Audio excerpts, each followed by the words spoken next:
Why, hello, fearless leader. Hello, Shannon Bookie. Can you hear me? Loud and clear. Excellent. Well, as you can see, I made it back to ground zero in time. So all is well. That's good, good, good. Definitely better than not. As you can tell, I made it back through the hurricane. Is it still blowing? Like a mother. Yeah, well, it's beginning to pick up here in Anchorage too.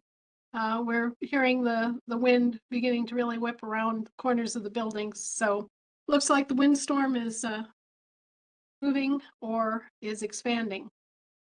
Well, it's full blown. It ain't exactly whipping around the corners of the building here. It's more, what's the word I'm looking for? Shaking the building.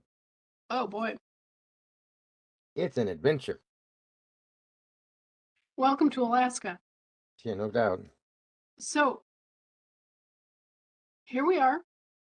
It's another end of the year event facing us. We're coming up on New Year's.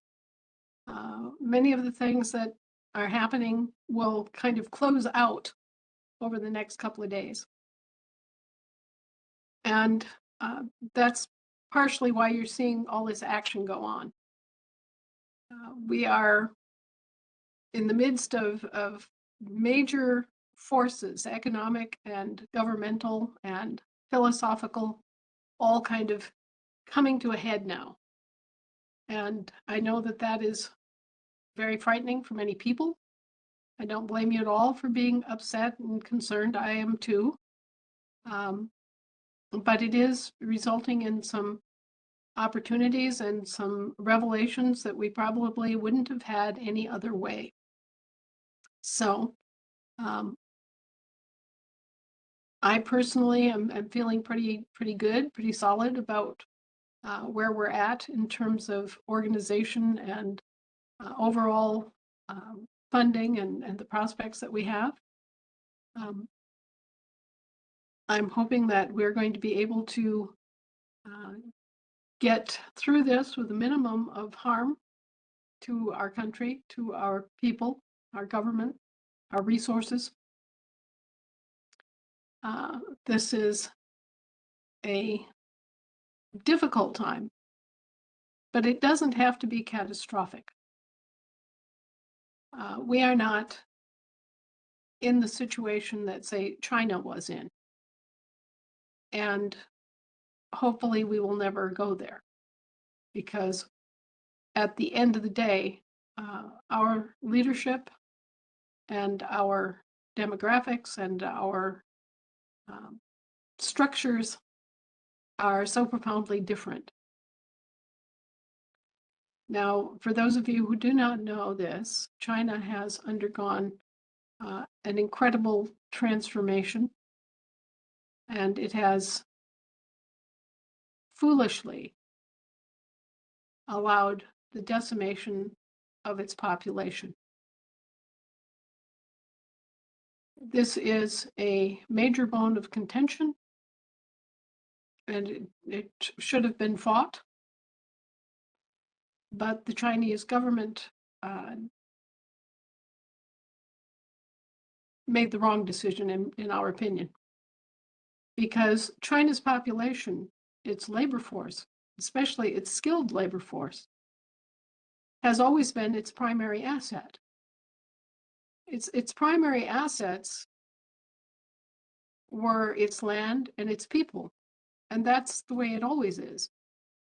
If you don't value your land and you don't value your people, you wind up making hideous mistakes for ideological reasons. And that is precisely what's happened to China and precisely what's happened to Europe in recent days. Now, the situation in China is that its population has been decimated and its industry is at a standstill.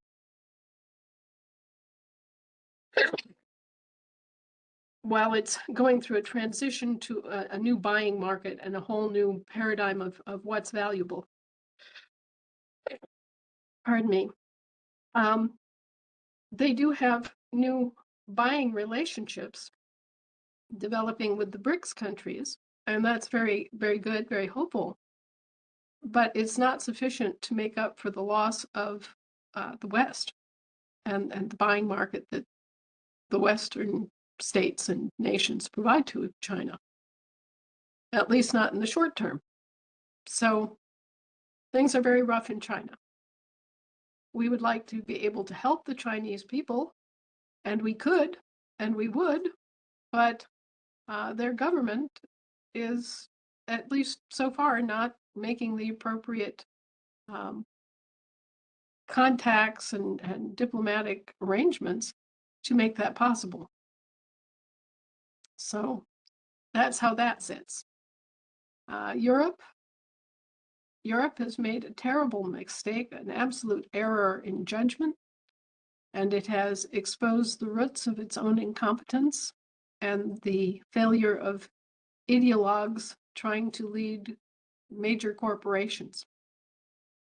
You have people like Keir Starmer who are out of touch with everyone and anything outside their own little closed circle of ideologues, people who are true believers in their particular political stance or philosophy, and ignore everyone else, ignore everything else, don't even take commonsensical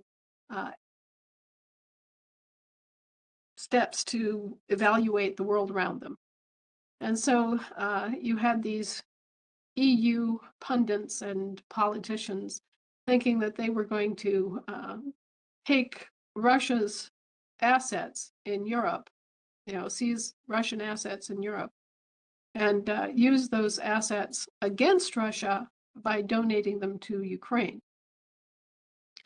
Of course, this is illegal, immoral, and unlawful, and it's a break with all decency, all prior experience, all prior traditional, customary protection and separation of business from politics.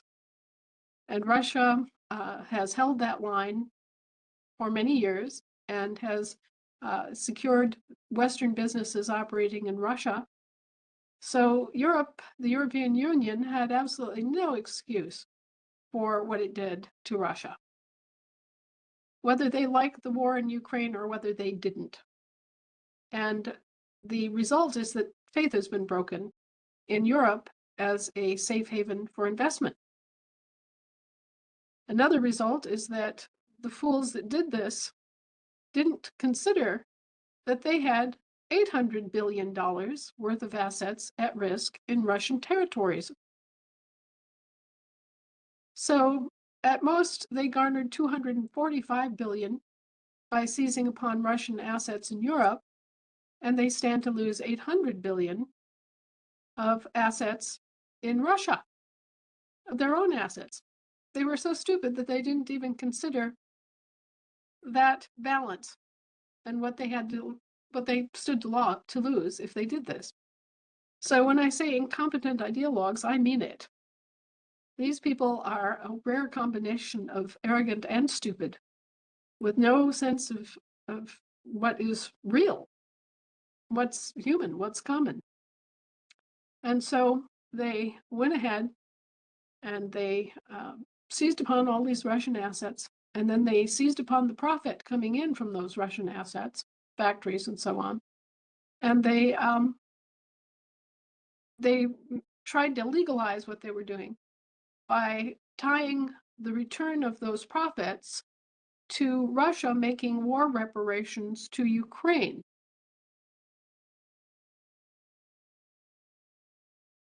And of course, that is completely ridiculous and backwards and upside down and sideways also. Number one, it's not their right or position to demand war reparations or get involved in any settlement of the war in Ukraine. That's like someone from a different town getting involved in a local football team game and demanding reparations for one team over the other. I mean, it's so wrong-headed. It's so completely lacking in any kind of common sense that, well, the justices who were considering this laughed it out of court. And the next thing that Russia did was bring suit against Euroclear, which is the big clearinghouse that has been responsible for the trafficking of goods and services between the jurisdictions all these years, and sued it.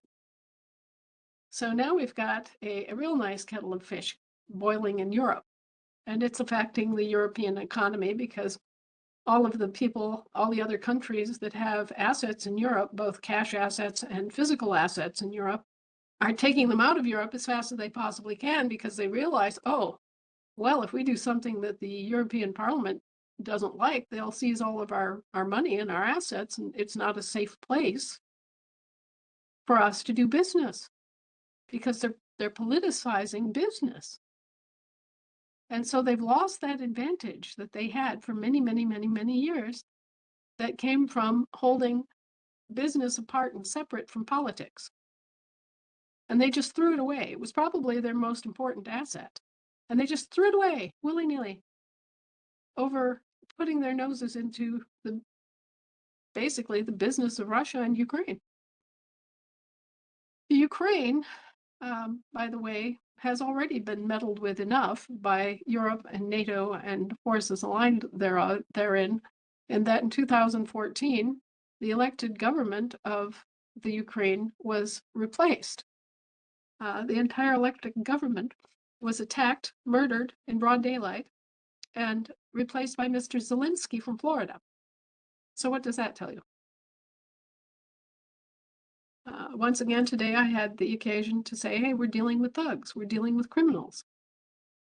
And we have to expect that this kind of behavior is going to erupt from time to time.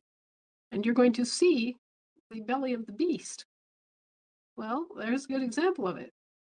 Yet another sponsored mercenary regime change that resulted in Vladimir Zelensky coming to power, and then all of the other things that developed out of his regime being in power, ultimately resulting in Russia entering in upon Ukraine's territory.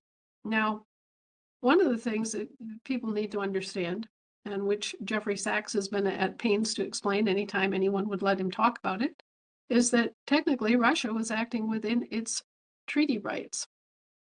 It was not acting as an aggressor, at least not at first. At first, what it was doing was coming in and doing something that it was allowed to do under treaties that were signed at the time of the old Soviet bloc being dismembered back in the 80s with Reagan and all of that with Gorbachev. They had treaty rights that basically stipulated different scenarios that could occur that would allow Russia to come back into the former territories and take over again if these various tripwires were activated in those territories by the people living in those territories. So, for example, if the government of Crimea dissolved and no new government was formed by the people of Crimea within a certain amount of time, then the Russians had the right to come back into the Crimea and take over. Similar situation in Bosnia. Well, not Bosnia. Another one of the small areas that are bordering Russia there that is primarily Russian people. If they did not come up with a workable government. Anyway, so basically the people were voting with their feet by not forming or maintaining separate governments. And they were basically allowing Russia to come back because the Russian administration in the view of these ethnically Russian people was better. All right, so these little hegemonies that had been created in the process of dismantling the former Soviet Union were taking advantage of that, and Russia then came back in across their borders and was preparing to provide the government for those areas. So what they were doing was allowed. It was already pre-stamped and agreed upon, and yet they were being cast as the aggressors in this situation. when they clearly were not aggressors. And that entire narrative was being sold to an ignorant European population that was kept in the dark, that had no idea of what the treaties actually said about any of this. And the media was just feeding them a line that was politicized from the beginning. And we have suffered from the same things. We too have been kept in the dark and fed narratives that were politicized and which led us to believe things that simply weren't true and to take actions and um, act upon false information, basically, similar to what Europe has done with the Ukraine situation. Well, anyway, they've now really put themselves in a bad position. Um, and on top of that, it's been a severe winter so far and will continue most likely to be a pretty hard winter in Europe. And all of a sudden, they're scratching their ears and going, oh, where's the cheap Russian gas? Oh, we can't afford to keep our factories running at full speed. We'll have to knock things down here and only run our factories half time. Oh, well, we'll all have to bundle up in sweaters and coats and be walking around our houses in winter gear because we can't afford to keep the heat up beyond 50 degrees. Oh, well, we're all going to be very uncomfortable, or we're all going to pay through the nose. And the Americans can't resupply us with LNG fast enough to make up for the loss of the Nord Stream pipelines from Russia. And not only that, it's twice as expensive as the Russian gas was. Oh my, what are we going to do? Well, I think we all know that it was Western forces, probably mercenary forces, that blew up the Nord Stream pipelines in the first place. So here they are, hat in hand, going to Vladimir Putin and saying, it's winter. Our people are suffering. Our industries are suffering. We need Russian gas. Again, stupidity, no grasp of reality, no common sense involved in the decisions that were taken. Just ideologues living in their own little world who did this and left the people and the industries to pay for it. And so now they're going back to Putin, and Putin is saying, oh, well, first you have to identify who blew up the pipeline. In other words, you have to confess, you have to admit, and you have to, point the finger at the guilty parties who actually blew up the pipelines. And if you don't, well, then there's no point for Russia to rebuild something that's just going to be blown up again. We have to address the central problem of who did this: industrial espionage and terrorism. So Europe's ears are up like this going. Now we know that the Swedish submarine service conducted an investigation of the incident blowing up the Nord Stream pipelines. And we know that they reached conclusions about this and were satisfied that they knew who did the job. But those conclusions were never published. So we now have a situation where Putin is saying, okay, you have to finger whoever did it. Of course, the Russians already know, but they are demanding the satisfaction of having the whole world know. Okay, so there's number one condition before Europe gets cheap Russian gas again. Number two condition is that they have to pay for the damage. Whoever it was, and whoever wants the gas is going to have to pay for the damage to the Russian infrastructure. And number three, this is not a contention from the government, but it's a fact that the Russians are the only ones who can repair the Nord Stream gas pipelines. So there is no end run, there is no other source, there is no other way. And quite understandably, Vladimir Putin is standing there going, well, you got yourselves into this mess. You harmed us. You didn't keep up your end of the bargain. You allowed this industrial terrorism to take place. Some of the EU members even cheered. They thought it was great. They didn't want to be dependent on Russian gas. Well, we can understand not wanting to be dependent on someone, but we don't fool ourselves, right? We don't think that we're independent when we're not. And when we haven't made the efforts and made the investments and found the answers to arrive at energy independence. So, as I observed in an article this week, we call that shitting in our mess kit. And that's what Europe did. So now the Russians have no motivation to risk their lives and their equipment on a very stormy Baltic Sea in the middle of winter to work on these pipelines. And the Europeans are getting increasingly desperate because they did this and now they're facing a real winter. And it's very scary and very sad because the people and the businesses are the ones that are suffering for these ideologues, or shall I say idiot logs, who made all these plans and decisions and took all of these violent actions and promoted all of this stuff, and that was unnecessary, that was criminal against Russia, and now the people are paying for it. And this is just an example of what we've had to deal with these politically correct, mindless, brainwashed, completely incompetent people running corporations that are in turn substituting for actual governments.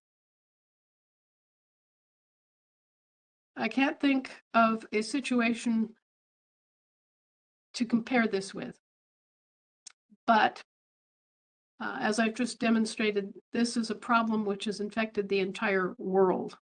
This is a condition of incompetence in government, which is having very, very severe effects on many countries. And unfortunately, people are paying for this governmental incompetence and corporate greed with their lives, their homes, their industries, everything. It is being destroyed and sacrificed by people who can't think, people who have no real world experience, people who have grown up in political atmospheres which have been criminal and phony. A combination of lack of moral structure, lack of real world experience, indoctrination, and brainwashing using propaganda, television programming, and educational programming, so that we have these people like Keir Starmer who are amazed that the general public isn't rising against the monarchy. And they're amazed because they know how crooked and self-serving the monarchy really is, okay? But they're missing the point that their own actions are depriving the people of things that are even more important and more sacred to the individual living man or woman. And there's no security in any of this. So, various groups come forward and they promise security. Well, they can't promise security in a situation like this because you've got all these mercenary groups fighting with each other. You've got corporations backing those mercenary groups and they're fighting with each other.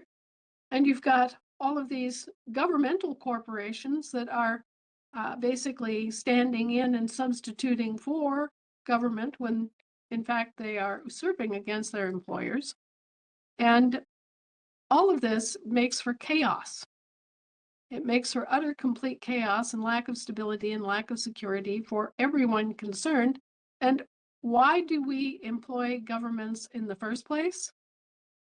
To protect the people and their property. Well, just looking at what Europe did this past week, or the last 2 weeks, not only did they not protect the people, they didn't protect their property either. They just played stupid political games that resulted in damage and injury to a trading partner who's now sitting back on their heels and going, yeah, well, why do we want to trade with you if you're so stupid as to blow up your own pipeline? You see? This is what comes of letting corporate entities who have their own agenda and who are in business for themselves get involved in government in any way, shape, or form. That should never have been allowed. And unfortunately, we've been off track for over 150 years. So it is very difficult for people to wrap their heads around the problem. It's even more difficult to get traction on it. And after that, we still have to build the ways and means to maintain a level of employment and a economy that is competent to support such basics as food, clothing, heat, lights, construction materials, you know. And I guess we've been working on this problem for 30 years, seeing it in the distance. And every year it's come a little bit closer, and now here it is. You're beginning to see the large banks being forced out into the open, and you're beginning to see the physical asset ledgers exposed. Well, those who've been reading our work for the last, 10, 15, 20 years know that there is another whole side to the books. Okay, it's not just public debt, there's public credit. There's not just private debt, there's private credit. There's not just credit and debt assets, there are physical assets, actual money, actual physical assets. And so the positive side of the ledger has been hidden from the public view for a long time. And that has been done for very self-interested reasons, perhaps hoping that we would be dumbed down to a point that we would no longer recognize the fact that, hey, where's the public's credit? Where's the credit side of the ledger? In any event, that didn't happen. And we are now in a situation where this past weekend, a large bank, and it's from pretty reliable sources, it was JP Morgan, was caught in a silver squeeze in which they did not have the physical silver to pay when a margin call came down in the commodity markets. Now, normally what happens is if you have kind of skated on the thin ice like that and promised that you had more silver than you could deliver, your membership in the commodity market was immediately closed, and your corporation that was responsible for this was liquidated. Now, in recent years, since the 2008 scandals, they've allowed for a appeal to the Federal Reserve emergency window, which stays open 24 hours a day. And this is an emergency fallback that the banks can appeal to give them loans. Well, of course, the Federal Reserve doesn't have any money of its own. What it has is money that belongs to us and credit that belongs to us.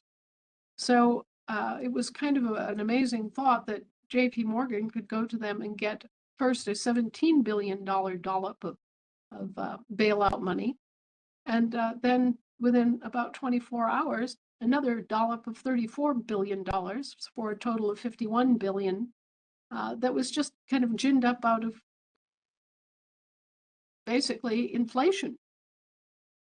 The private bank determined to tax you another $51 billion and dilute the value of the Federal Reserve note even further to save the bank, which is irrational.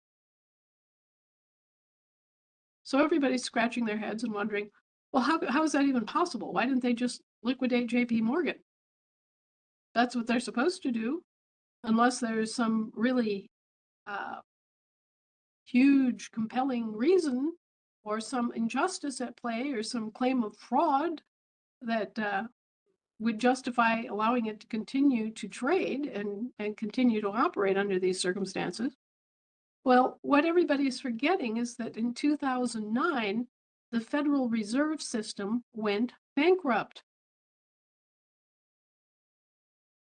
Now, I remember being all, up in arms and excited and running from place to place and person to person and talking about this, and everybody kind of glazed over. It was like, the Federal Reserve System went bankrupt? Oh well. And I said, well, that makes it official that the money in your pocket has no value at all and is being subsumed into a bankruptcy. Hello? Those promissory notes in your pocket have been issued by a bankrupt entity. And nobody got it. I was alone out there as usual saying, what in the hell? But nobody got it. Everything just went on as if nothing at all had happened. But something had happened. The old Federal Reserve System, which was trademarked up the wazoo, and which had plenty of municipal corporations associated with it, went bankrupt. And out of that bankruptcy, a couple of things happened. J.P. Morgan and Chase Bank were primary creditors of the old Federal Reserve System. And so J.P. Morgan acquired the municipal corporation calling itself Federal Reserve in all capital letters, plus the right to that trademarked name. So J.P. Morgan can operate as the Federal Reserve and give itself any amount of loan it wants. And if for any reason it gets caught and gets in trouble for doing this, then Chase Bank, its sister bank, they've been together through thick and thin for generations, then Chase Bank, which in the same bankruptcy acquired the trade name Federal Reserve Board of Governors, can come in and vote and get JP Morgan out of trouble. You see, it's all arbitrary. It's all substitution schemes. It's all deceitful use of business names and trademarks. Sort of like how they acquired, other parties acquired the name Wells Fargo Bank as a trademark, and they continue to use that even though their actual business is shifted into being a securities brokerage and credit management institution. Using these names makes us think one thing, makes us assume that it's this organization that we're familiar with, when in fact it's a different organization that we're not familiar with, or that we're familiar with and not expecting to be acting in that capacity. So the same thing, by the way, happens with brand names. Essentially, Federal Reserve is a brand name, okay, of banks, a cartel of banks. And the same thing happens with brand names with food, brand names with tools, all sorts of products that are brand names get bought and sold and are under new management all the time, but we don't know that.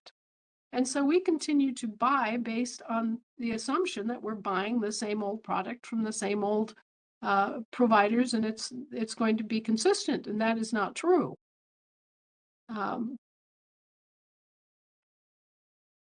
A North Korean company or South Korean company bought Stanley Tools, and everybody kept buying Stanley Tools thinking that it was the same brand and it was the same product and was going to be the same quality. And it instead, it wasn't. went round the bowl, down the hole, and now Stanley Tools, well, I wouldn't buy them with a 10-foot pole and your money. Exactly. And so the same thing happens with institutions like the Federal Reserve and with banks. I pointed out to everybody last week that in July of 2023, everyone who had a bank account at that point, I didn't, by the way, but everyone who had a bank account at that point got a little flyer in the mail that said that they were changing something, and it was even obscurely stated, but essentially they were converting all of your private banks into Federal Reserve banks, and all of your private accounts would now be FedNow accounts. FedNow accounts. And it's just that FedNow, FedNow accounts. And so instead of you doing business with your local bank, which is what you've assumed for years, right? Suddenly, you've got a Federal Reserve account. Hello. How did that happen? Did the Federal Reserve somehow buy out the local bank And why is this happening? Oh, that's an even better question. And how is it going to work?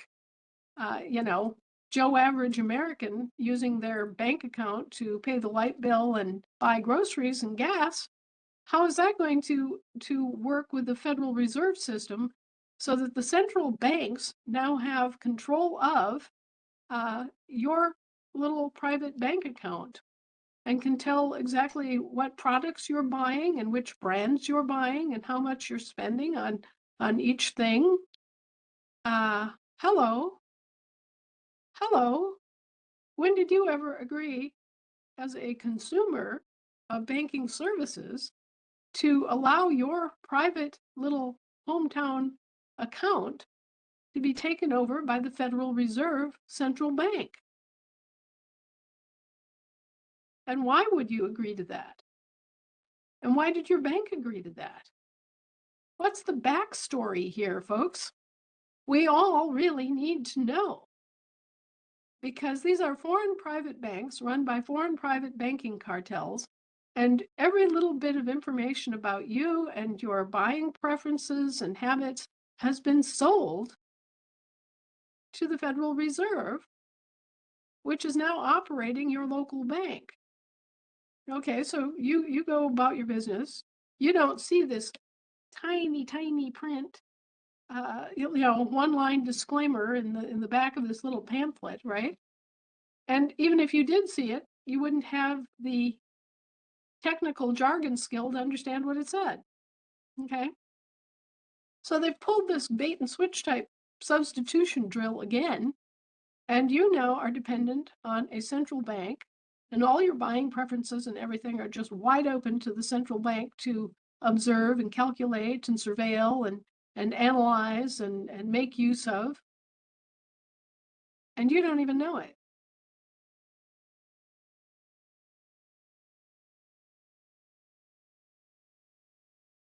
The only honest banks are the private banks and the ones that closed. All the rest of them are under the Federal Reserve Central Bank.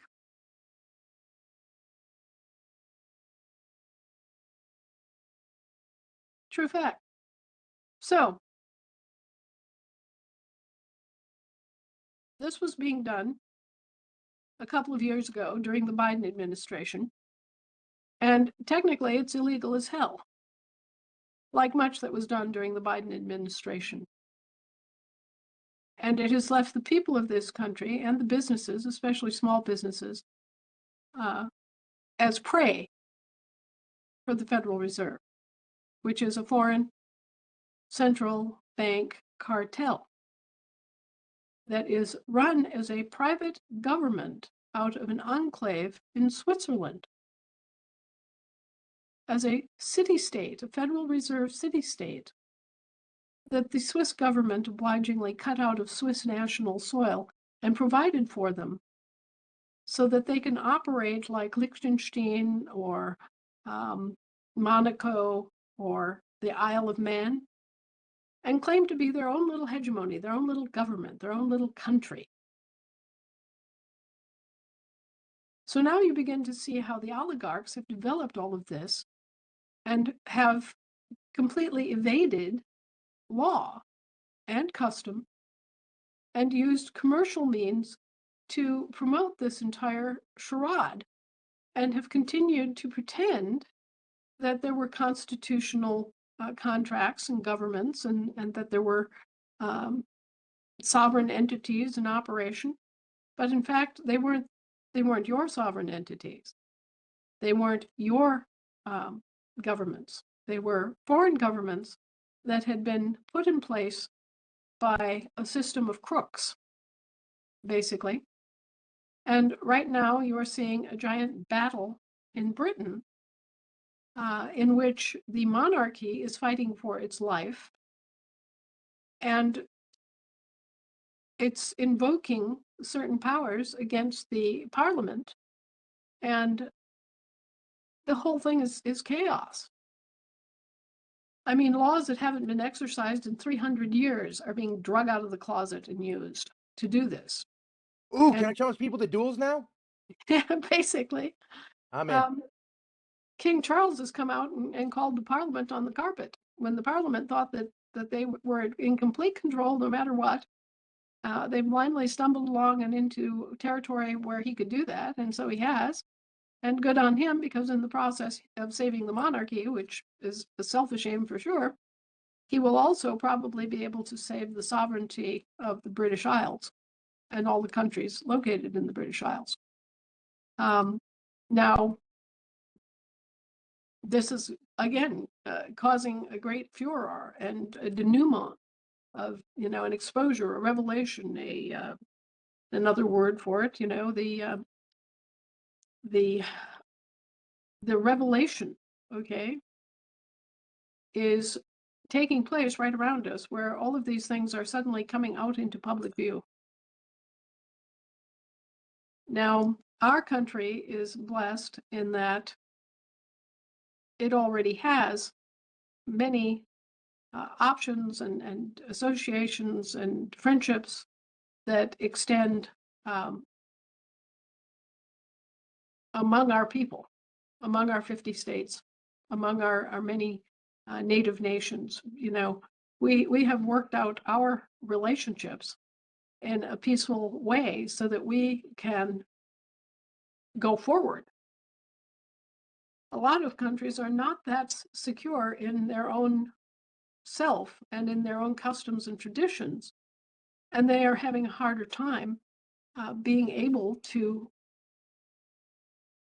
organize, I guess you could say, their lawful government again. Of course, we've been working at reorganizing and restoring our lawful government for decades. So don't think that this happy circumstance just happened out of, somebody getting up 10 days ago and snapping their fingers. We have worked at this, and we have worked at our bank system, and we've worked at, securing the funding and the assets and all of this for a long time. But anyway, all of this is coming push to shove, and we all have to kind of open up our eyes and look around with new eyes and think in terms of what's real, what's not, who's who, what organizations are playing which roles, what brand names are being used by new company owners, how did that ownership develop, what does this mean for us? And one of the things that I just basically wanted to touch on tonight was that one of the aspects of the whole business with the short margin call and all of that is that Jamie Dimon and the JP Morgan Bank actually brought forward the physical asset ledger that they hold of physical silver bullion. And they revealed that they have 750 million ounces of silver. Now, they leave you to assume that they acquired this silver by fair and square means, that they bought it on the market at the cheap, and now they're prepared to sell it at the high. But that's not entirely true. Some of the silver they bought. Most of the silver they purloined or received from the old Federal Reserve System, which purloined it from us. Think back to 1933 and the Emergency Banking Act. The Emergency Banking Act provided that they would introduce legal tender laws that would allow them to exchange one Federal Reserve dollar in exchange for one United States silver dollar. So, as we all know, Federal Reserve notes are IOUs, right? So they exchanged inequitably, under duress, a $1 paper note, promissory note, issued by the Federal Reserve for an ounce of silver, a silver dollar. And in this way, they extracted all of the silver dollars, except for, I think, about 500 million that are still in circulation worldwide. They extracted all the silver dollars from the marketplace and forced everybody to begin using their debt notes instead. Now, this exchange was never equitable. It was always made under duress. And the promise that they made was that they would swap debts, which they haven't done. That was supposed to be the remedy. That we would do mutual offset credit exchange exemptions, debt swaps, to provide remedy for some of this, and that we would be paid back someday. Well, what actually happened is that they collected all of this silver and they rat-holed it and used it as a physical asset to extend credit. And they didn't cut us in on the credit, nor did they give us a share of the profit from that credit and the usury that they charged on it. But they rat-holed the silver, and we always knew that they rat-holed the silver. But we didn't know after the 2009 bankruptcy, we weren't sure which bank got the silver and which bank got the gold that belongs to us, the American people, that was purloined during the Franklin Delano Roosevelt administration. Well, now we know where at least a large portion, a substantial portion of our silver went. It went into the old Federal Reserve System, as you would guess, from the circumstance surrounding the 1933 Emergency Banking Act and the 1934 Emergency Banking Act. And when the old Federal Reserve System went down in flames and was bankrupted in 2009, the silver went to Jamie Dimon's JP Morgan Bank, and we are assuming that the gold went to Chase Bank.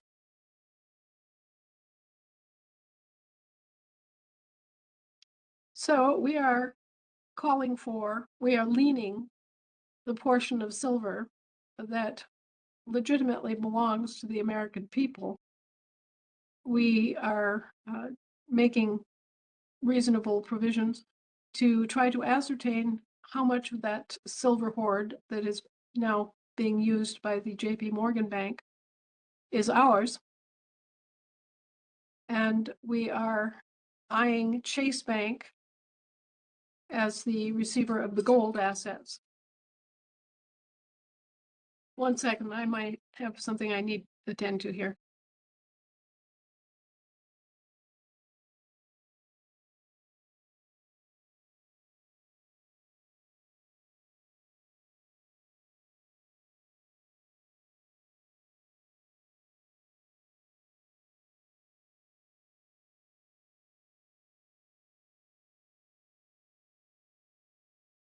Contrary to some people's suppositions, I do not sleep with it tied to my neck. Okay, I Only actually because she hasn't figured out how. No, well, it sometimes it gets a few feet away from me. Anyway, these are all issues that you need to be kind of peripherally aware of because we're living in a much larger world now, and America is a focus, whether we like it or not, for a lot of narratives and suppositions. And we need to be able to stand on our own little feet and know where we stand and know who we are and maintain our own position. And hopefully we will be able to weather through all of this in fairly good condition at the end of the day.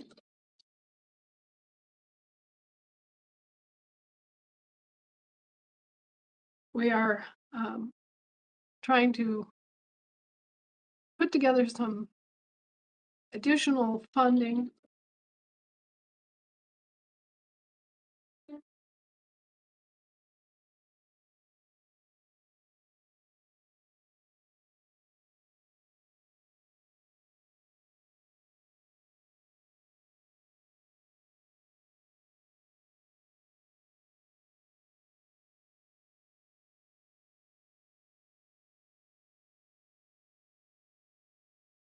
Okay, while Anna's distracted, if anybody else still needs the Cash App or Revolut link to donate to Anna, feel free to email me at the email you see on the screen by my name.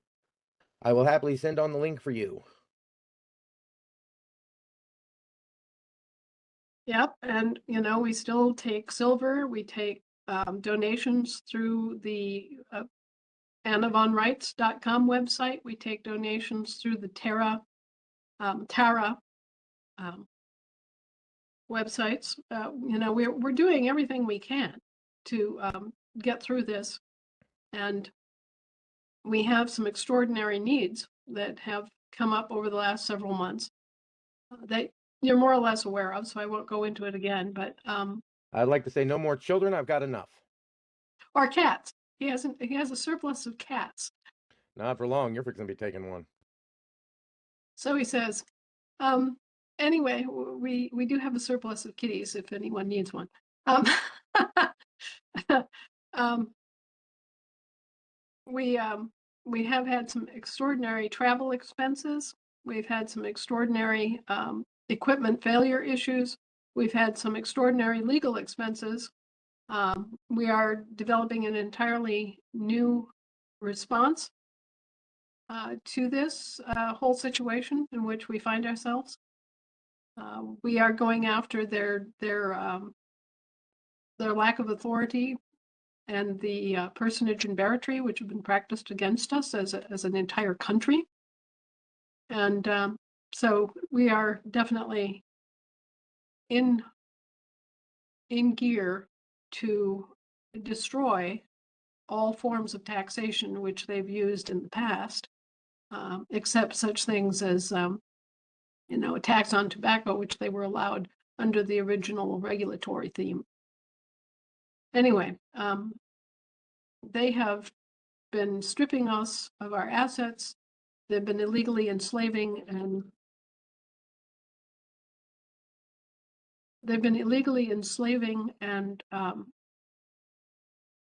confiscating this entire time for 160 years. But they've been doing it under color of law, so that people obeyed thinking that they were obeying the law, when in fact they were not obeying any public law, but were instead being subjected to foreign British territorial law and foreign commercial law. So we have suffered aggravated, not just mere identity theft, aggravated identity theft. And all of these issues are now coming forward, all at the same time. It was essential that we have a new banking system ready to go so that people could continue to buy and sell and enjoy a degree of security and ability to function in the midst of this. And that is why we chartered 4 different kinds of institutions that can make that happen. The first 3 are banks, and the 4th is a prosperity union. The banks deal with actual money, which means asset-backed money or asset-based money, gold, silver, certificates for gold and silver, and which also can function as a land commercial bank or a maritime bank of commerce as needed. But also then we have the prosperity unions, which replace credit unions in a way, in that they are distributing prepaid credit, which is owed back to the people and back to their small businesses too. So we have answers. We have technology. We have our own currency, and we have the prepaid credit, so that Americans are actually in a position to say no to FedNow and QFS, and they are in a position to help their neighbors.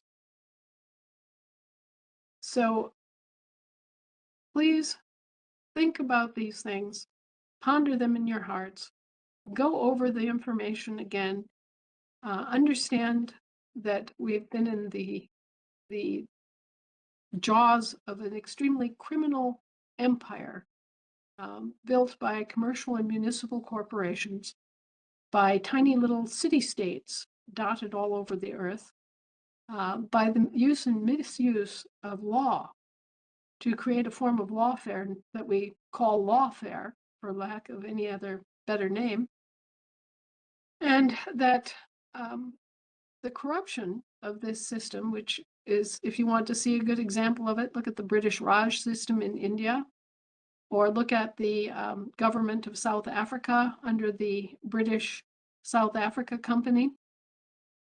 We've all been living under this horrible Raj-like system. And so now that this is discovered, the criminality is known, we can begin the process of destroying it in a orderly and sequential fashion. The only problem that we have in doing that is that they are again mirroring us and trying to pretend that they are engaged in an orderly, systematic takedown of the system which they in fact own and created. So get your Shinola sensors set on high and be ready. And we are, when this all happens, as you can see it taking place, realize that the global family bank system and the network of banks that are interacting with the global family bank system are separate and are still going to be there. And they're going to be able to do the functions that you need to have and provide the support that you will need to get through this. So, yes, we're still trying to prevent a total meltdown. Yes, we are still tracking the progression of everything. Obviously, yes, silver stands to go up to be 65% of the value of gold. So there's still a huge possible headroom in that market. But don't get frantic about it, because that's going to be there. And so you'll have an opportunity to buy silver as you need it, and it will become more available as it gets back into public hands, and the commodity rigging that was being applied to it gets torn apart. The other things that you might really, really consider: invest in your government, because your government is the only thing that's standing up for you and protecting you and protecting your property rights and protecting your claims to your stuff, okay? So by all means, support your own government. That means us. It does not mean the corporations. By all means, get involved. By all means, get your true political status on the record.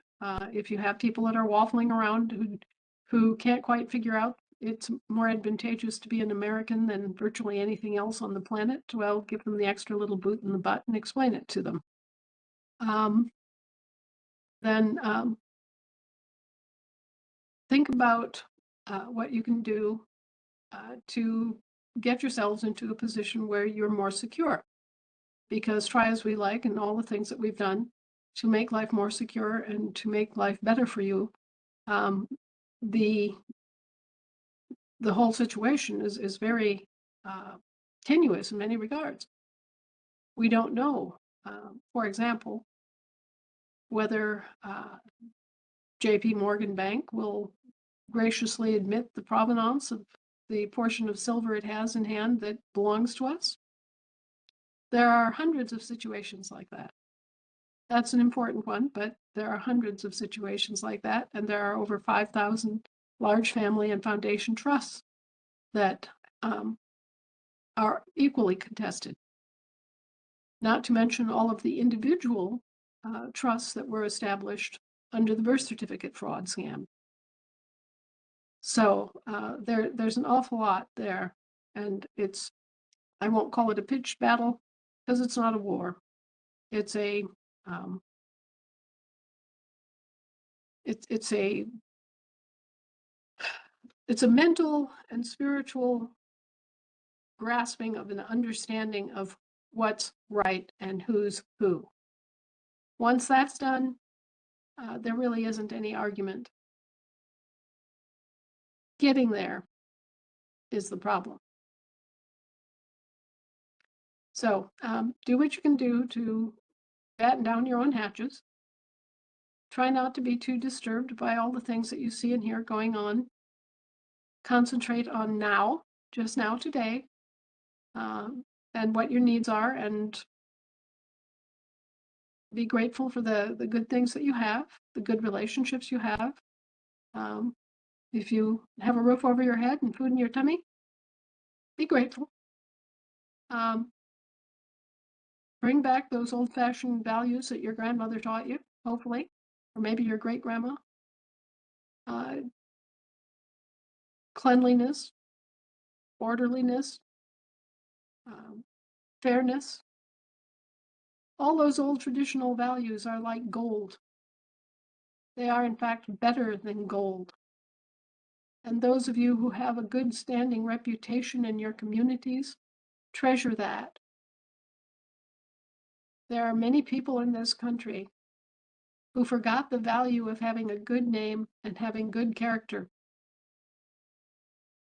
Those who have maintained their good name and their good character and are known to be good, solid people in their community are needed now to help guide those communities into a completely different understanding of our history and a different understanding of the form of government we've been living under for the last 160 years versus the form of government that we're supposed to be living under. So all these things are things that we can individually work on, taking steps to lay in some extra fuel, to get some extra food laid by, to get better organized in our lives. All of that is all very useful, and I hope that you're all taking advantage of the winter season, which is typically a little less hectic, to do those extra things that you need to get done.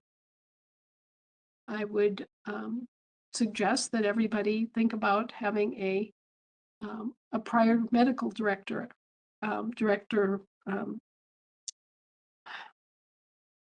It's a form of prior statement. If you know that you're going to go into the hospital, or even if you don't know that you're going to go into the hospital, write out what you want. Don't just leave it to the hospital or to the doctor. If you don't want to be vaccinated, say so in writing. If you wish to make use of whatever Medicaid or Medicare benefits that you may be eligible for, say so. If there are certain pain relievers that you don't want to take, if you don't want to be subjected to any experimental drugs, if you don't want to be subjected to any extreme processes like being put on a ventilator or life support system, if you would accept hospice care, all these different things, that could theoretically happen to you if you get taken to a hospital.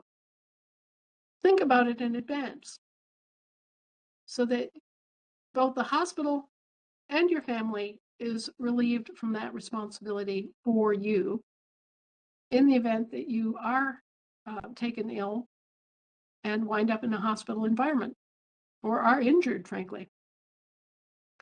Another thing to get cleared off your desk is a last will and testament, where you go through and you make primary arrangements and decisions as a family.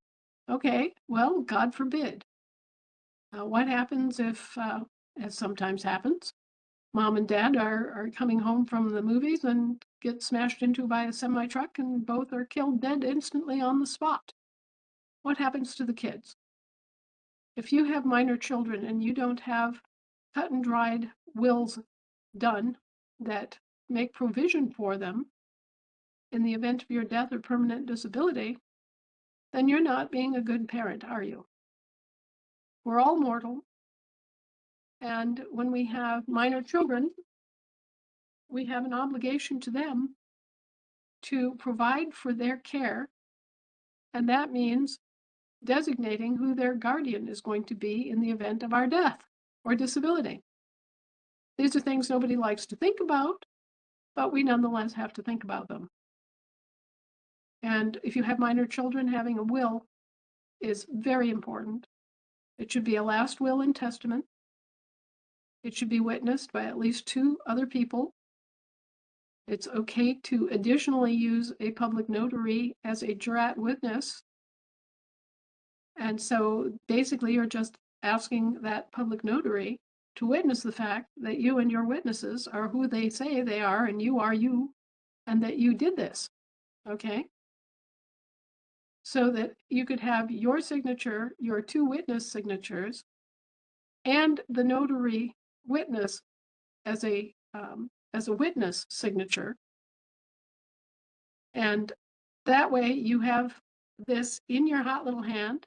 You can make up, several original copies all at the same time. Go sign 3, 4, 5, however many copies of the same document with the same witnesses on the same day, all called original copies, right? And distribute them.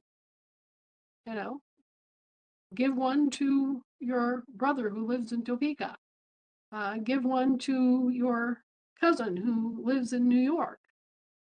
Send one to your best friend who lives in Illinois. Spread them out so everybody has a copy of your will. And if anything happens, then have it on your own records of where your will is, so that if you die, this document comes forward, represents your will in the matter, and you don't leave your children to the mercies of a court or to strangers or some sort of foster care system. Mine are being left to you. And the cat too. Yes, well, All of them. I keep explaining to Shannon that I'm older than he is. He's supposed to find someone his own age or someone younger, hopefully, to take care of his children, and then have grandparents as a second, third, or fourth option.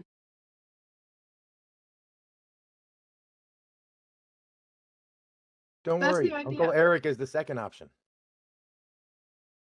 Well, just statistically, he's probably going to be around longer than I am. So he might be the first call and then throw me in the mix. Anyway, everybody has to make these sorts of decisions. Everybody needs to get it written out, black and white, witnessed, in hand. Just do it in case. I'm not saying that you'll need it. I certainly am not wishing for you to need it. But when it happens, when things happen, it's so much better for those who are left behind if they have something official that they can turn to and say, okay, I am responsible. I am the guardian of these children.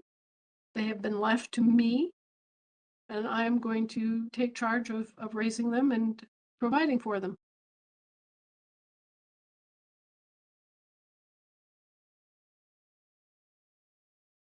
Okay, so take care of those sorts of things during this pause in January.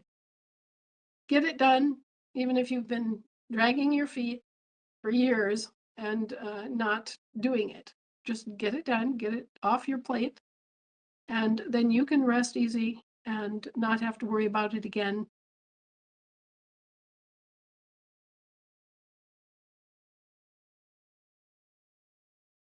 All right, guys, let's see. It's already headed towards 6:30, so I've been talking almost an hour and a half. You're on a roll. We weren't going to stop you. So would you please then see if there are some questions that are bouncing There are back? plenty of questions. First things first, though, I do have a short synopsis I need to share with y'all. There's been lots of questions coming through the email about the audio files for Anna's articles and some other writings of hers. The gentleman who was doing it is physically unable to do that anymore due to, well, that's his business, and I don't dig. He just said he couldn't no more. So we now have the PKTF stepped up to try to get them all onto audio files, and they are releasing 15 to 20 new ones a day, and they're down to 350 left to go. But if you can't find it on her TASA website, head over to the PKTF website, and they are posting more every day. Here's a funny one that we've run into before, actually. For questions, is a Muslim allowed to be one of our elected officers on our assembly? We have two outspoken people who believe we shouldn't allow Muslims to run for office, and they want to take a vote at our General Assembly meeting about this.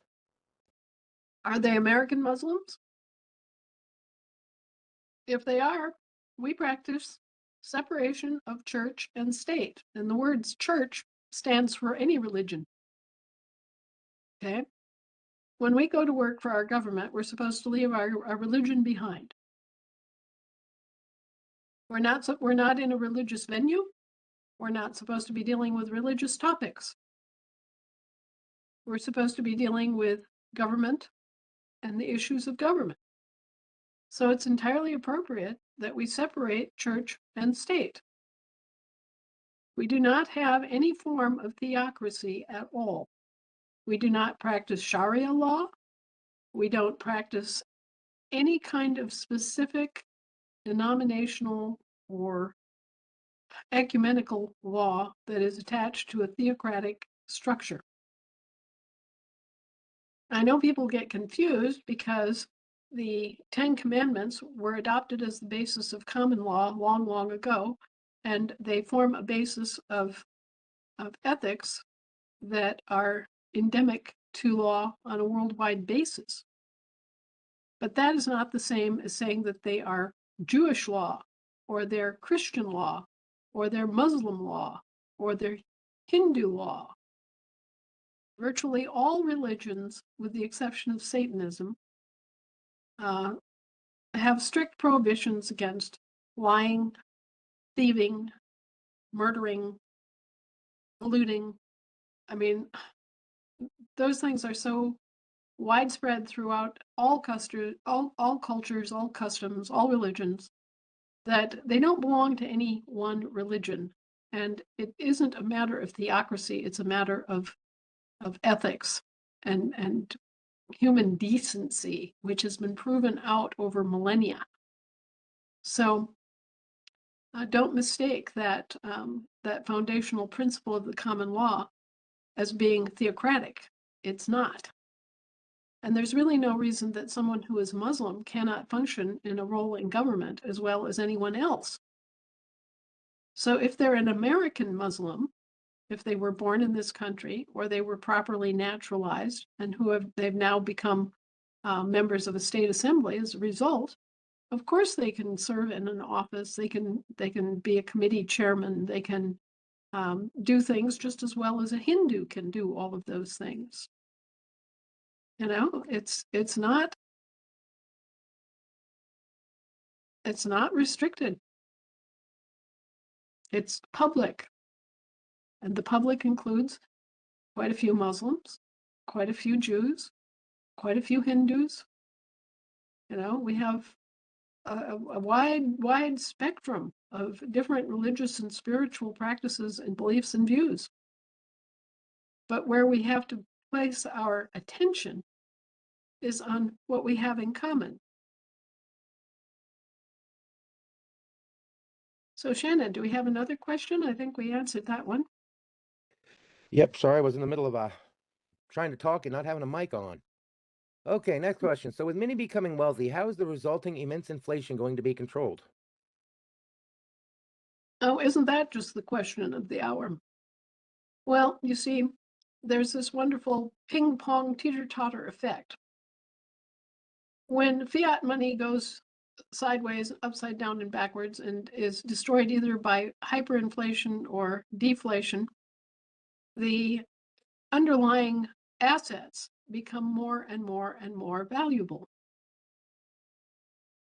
So you may be losing value on Federal Reserve notes, which never had any value. They were a negative to begin with, okay? but the value of your gold and silver and everything else is going to go sky high. All right, so there's that balancing effect. And thanks to us, everyone take a bow, Americans have gold and silver and they're gathering more in every day. The other thing is that the debt notes are balanced off against prepaid credit. So just because the debt notes are bad and worthless and go away does not affect the prepaid credit that has already been established. So yes, we can get rid of the Federal Reserve notes and simply spend down our prepaid credit. We're not dependent on the Federal Reserve notes or whatever happens to the Federal Reserve notes. And so by spending down our prepaid credit, we actually put some value back into the Federal Reserve notes so that they don't crash as hard or inflate as much. Now, what has to happen? Well, first and foremost, we begin trading within our groups, right?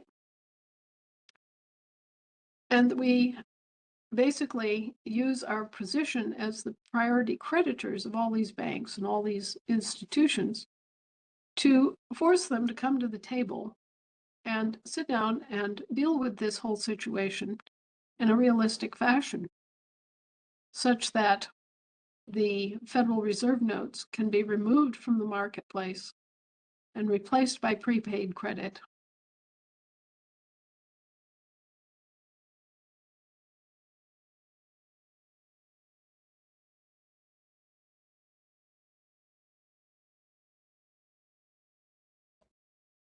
All right. Will our government have a new Pledge of Allegiance for everyone, or will we follow the de facto allegiance since they're not for everyone? Would you kindly repeat that? I've had a whole ration of phone calls here. Will our government have a new Pledge of Allegiance, or will we just use the de factos? We don't have a Pledge of Allegiance. Allegiance is a serf giving their fealty to a king. Okay, allegiance is a monarchy thing. And in our case, we were so stupid as to pledge allegiance to a Title IV flag that was our flag on loan to the Brits. So thereby they're claiming that we have an allegiance to their king. The Pledge of Allegiance is a bad thing. It's a duplicitous, undisclosed contract that was shoved down the throats of little school children. The men responsible were mercenaries, evil, scheming, criminal men. And so, no, we're not going to have any pledges, which is a medieval act of serfs. We're not going to have any allegiances to any flags. All of that is just foreign garbage that was used to commercially enslave people. Okay. Oh, and we've got a clarification on your question. Quick clarity to my question. Can status corrective native-born American who is a Muslim be allowed to hold position? We answered that. But yes, it was someone who was native-born American. Right. If you're born in this country and you're claiming your American birthright, it does not matter what religion you are. Our public is made up of every kind of possible religion that you can name or think of, and our government guarantees religious freedom. Just ask yourself, would you be free if you were not allowed to participate in your own government? This is something that is it's the religious side of racial prejudice. It's like somebody asking me, "Oh, can a black person be chairman of a committee? Were they born in America?" Yeah. Well, then they can sit on any committee they want to sit on. What can I say? People are stupid. Next question. What is the minimum age for a man slash woman slash boy slash girl to be able to witness to an autograph for our documents? 21 for our documents, 18 for their documents, for the de facto corporate government documents. Okay. Since November 17th proclamation from Anna, how many district courts have been closed? What is the update? I have no numbers on that.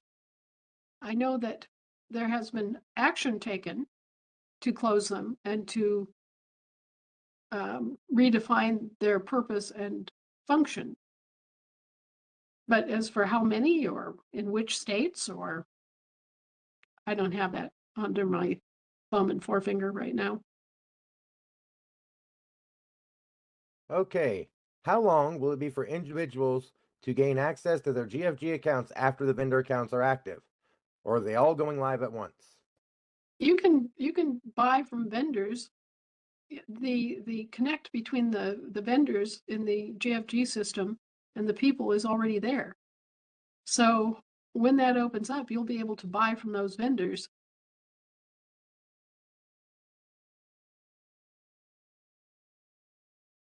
Okay. How should we deal with property tax bills sent to us?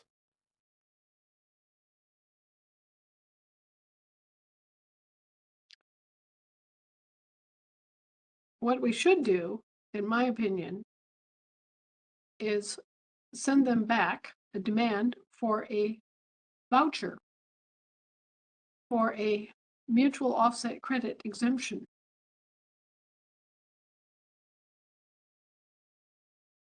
Make the demand, make them perform. And if they fail to perform, then you have the basis to put the onus on them.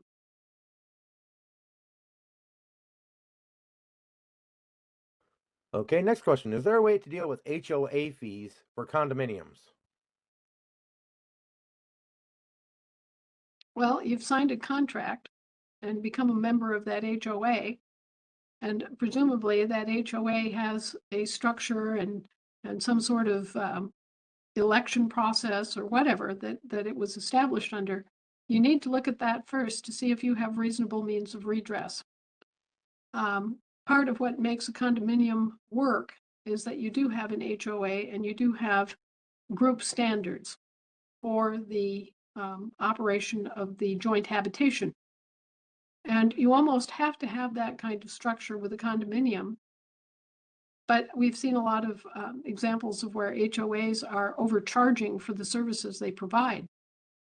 For example, many condominiums have agreements that they will have a mutual garbage collection system where they have a dumpster and it's picked up once a week or whatever, okay?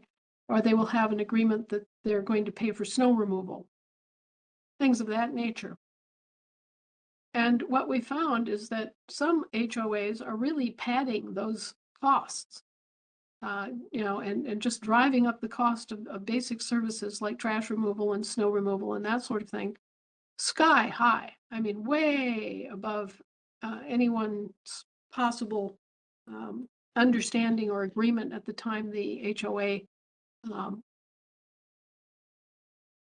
I believe they call them covenants, were signed. So anyway, you have lots of different means of redress against that sort of thing. One of the things you can do is a show cause, where the HOA has to come up and show that they responsibly contacted a number of suppliers of different services or products or whatever it is they're charging you for, and prove that they made a reasonably prudent and reasonable decision based on the information they had, and it was not a decision taken in conflict of interest, meaning they didn't start up a little side company and use that as the snow removal company and triple charge you just to increase their own profits, things of that nature. Now, if you fail all of that, you're up against having to break the HOA covenants. And That's pretty easy to do if you get all of your neighbors together and you all decide that you're going to dissolve the HOA covenant. Well, it was your covenant and you can dissolve it. But then you need to face the fact that you're living in essentially a glorified apartment building. And there is no central management to that apartment building because you're all separate owners in that apartment building. And so there is no central insurance provided. There's no central maintenance. There's no agreement about heat, lights, anything like that. It's all thrown up in the air. And you're still going to have to deal with all of those issues because you're all living in that building. And there's always going to be someone who is going to have more money and more energy, and they're going to want their property maintained at a higher level. And there are always those who are going to not have the money and not have the time and not care and not want to take care of the property to that higher standard being demanded by, flat number A upstairs. Um, and all those sorts of things have to be provided for in terms of resolving differences.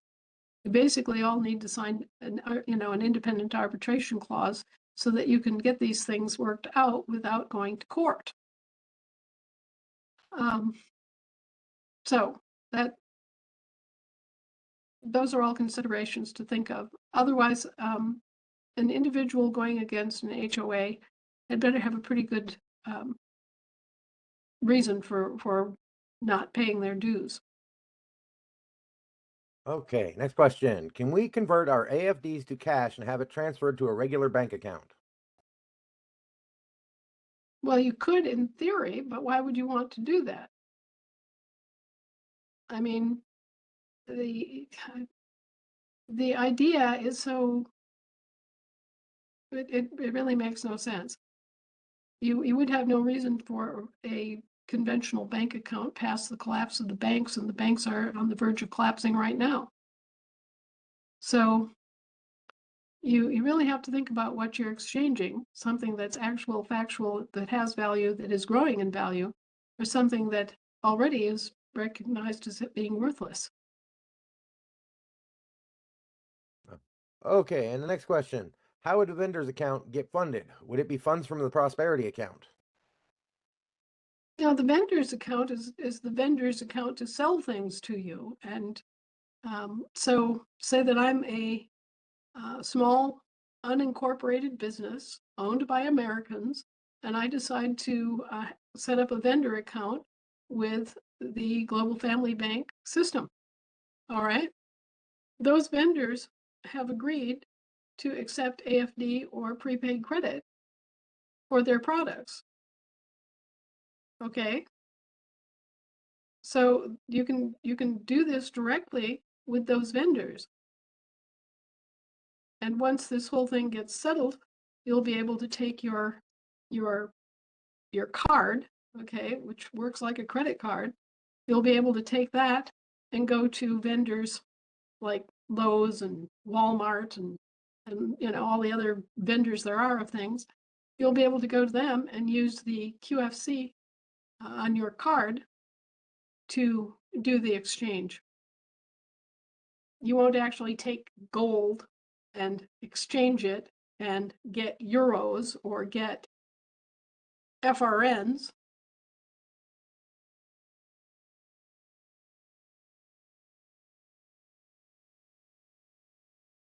Okay. Give me a second. This is a bit of a long one. Thank you for taking the time to educate all of us each week. Greatly appreciate the knowledge. Previously, it was said that the prepaid credit would be available for us first for us to use.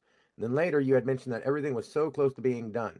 It made more sense to just release everything all at once. Is that still the case? And are we still hoping for a 2026 bank opening / release of funds? Merry Christmas to you and your loved ones. We have gone through a lot of different things, a lot of different routines, questions, answers.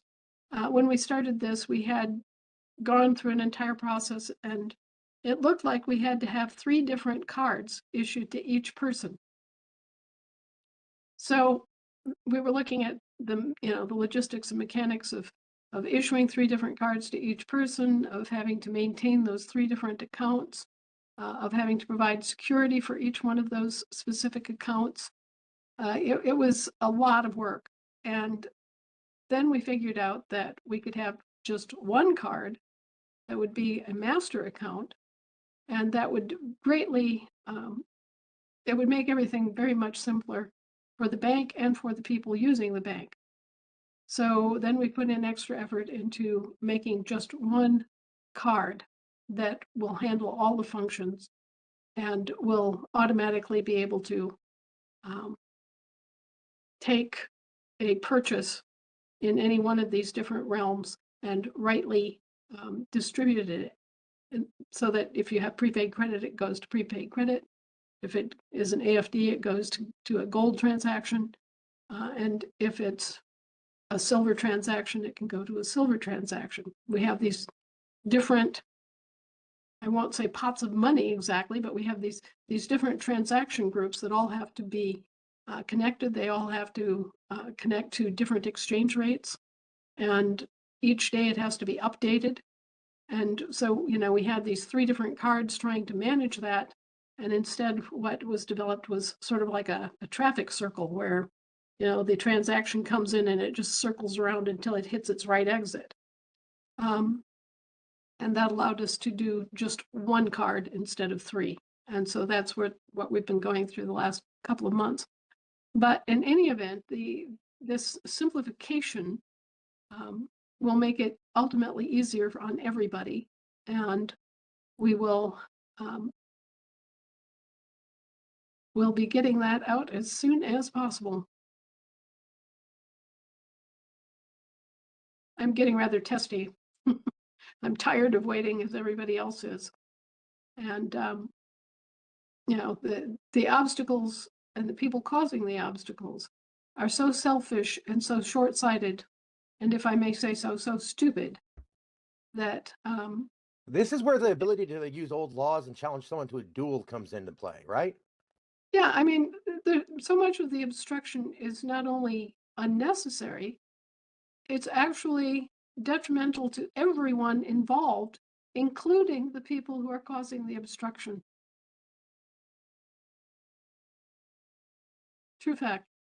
Absolutely true. People that don't even have sense enough to come in out of the rain situations have plagued the last 3 months.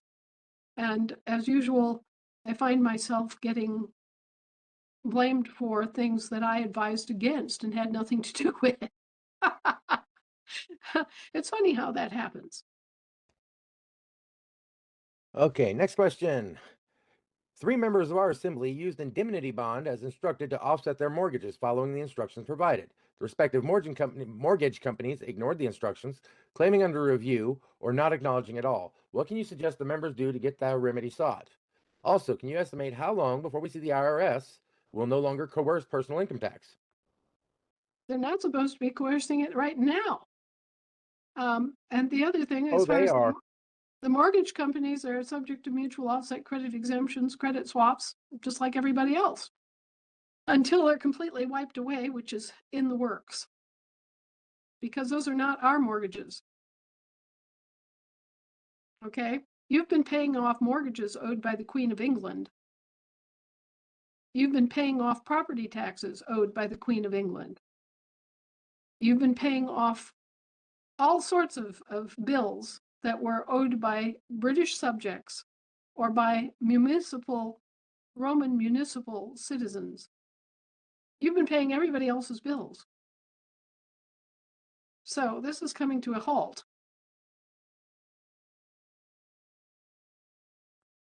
All right, we've got 5 minutes left in the hour, and I don't have any questions left that I can see right off that are quick questions.